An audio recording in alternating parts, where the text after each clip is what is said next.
Toronto Public Library is the busiest urban public library system in the world, and we are a place for discourse, discussion, and debate. Even more so since the opening in 2009 of the Bram and Bluma Appel Salon, where this event is taking place. The public library is the ideal place for defining conversations, particularly tonight's topic. Across the globe and throughout history, the public library encourages lifelong learning, opportunity, and equity of access for all. I hope you enjoyed tonight's lecture, and thank you for joining us.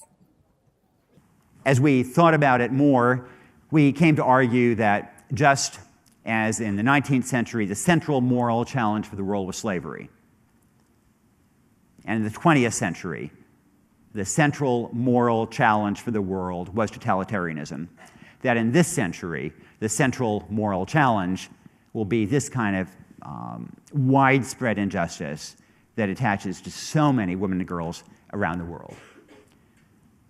You know, when we say this, I think people often think that it's meant as hyperbole, as an exaggeration to get people's attention, and it's really not. I mean, we really mean this in a very straightforward way.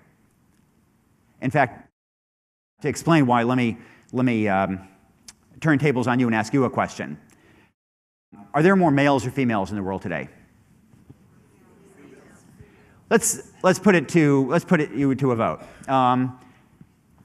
If you think there are more males in the world, raise your hand. If you think there are more females in the world, raise your hand.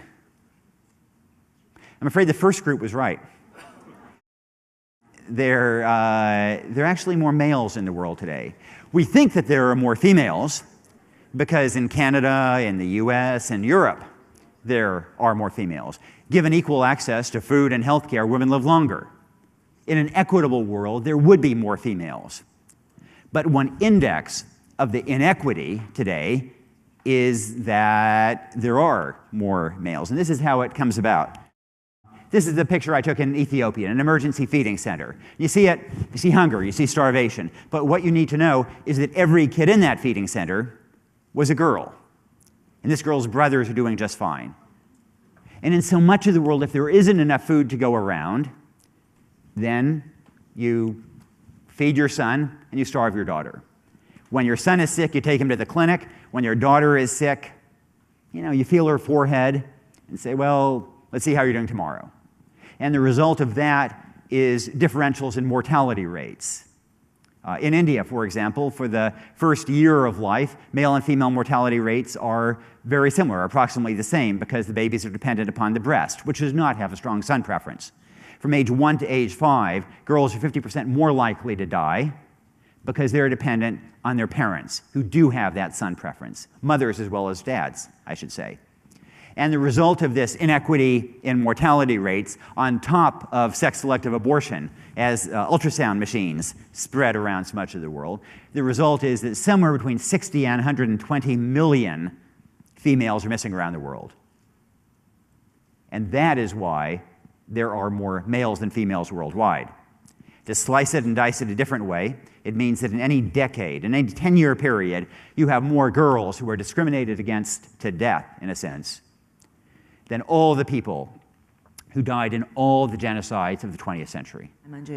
You can make a difference, and that has a ripple effect, and that is so important. It's the multiplier effect, the ripple effect, when you actually do educate a girl or give her an opportunity. She really can transform the world around her, and that's really important. But it isn't enough, for me and Nick or a few people and there are lots of experts in the development world who know far more than we do, and people working at NGOs who are on the front lines doing the work that we're not doing. I mean, they're just amazing people, just real admirable people. But we're not asking people to drop what they do and, run off to Tanzania to help out. We think, however, that if each person just, gives a little bit of their time and effort, if enough people do that, then you can create a movement. And so we want to spread the word. We want to enlist you to help spread the word about this. And you also find it very interesting. You learn a lot, too. And it is actually inspiring because you learn not only about the challenges and the problems, but also about potential solutions. There are many different ways, I think, of solving problems. and you can do technology. You can actually, you know, in the terms of education, you can build schools, and you can also give access to capital. And those are some of the major areas where you will find solutions. So it's basically education and jobs and access to healthcare. I'll talk about a couple of these. So for instance, microfinance. Many of you have heard about microlending, right? Microlending and microfinance, when it works, can be transformative. So let me tell you about the story of Goretti. So Goretti lives in Burundi.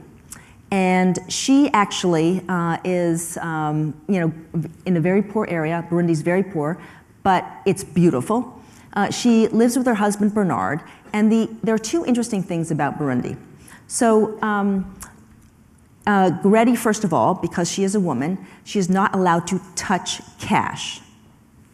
And also, when she wants to leave the property, she has to get permission from her husband.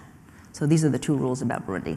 So when they go to the marketplace, you know, Bernard has his little wallet, takes the cash, and Goretti carries the big basket and lugs it to the marketplace. And they choose the vegetables. Goretti says, these are the vegetables that I want. She puts it in her bag, you know, and she's carrying it, the basket. And Bernard pays with the cash. And then they go home. Goretti lugs the basket home. So one day, Goretti's mother-in-law said, you know something? There is this program in the village. It's a micro-savings program.